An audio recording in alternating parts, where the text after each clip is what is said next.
বাড়ি কোন জায়গা? বাংলাদেশ? বর্তমানে কলকাতা শ্রীমতি। তো বাংলাদেশে এমনি মেন বাড়ি বাংলাদেশ? তো ডুপ্লিকেট কাগজপত্র কসরি কেটা করে দিছে? যেটা করাইছে ওটা তো আসলে আমি সঠিক চিনি না। আমি শুধু আমার মামার পরিচিত, হ্যাঁ আমার থেকে আমি মোটামুটি অনেক টাকা নিয়েছি নিয়ে হ্যাঁ। করে দিয়ে তো বাদ যা লাগবে না। কত টাকা নিয়েছে তোর থেকে? মোটামুটি 70,000 টাকা। কত বছর ধরে থাওস তেলগাদা? এদিকে আজকে প্রায় 16 বছর চলে। কি কাজ করস?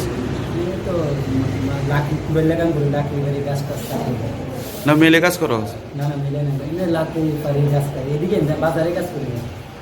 তো কি দেয়া ডুপ্লিকেট কি কাগজপত্র করছ এই পর্যন্ত?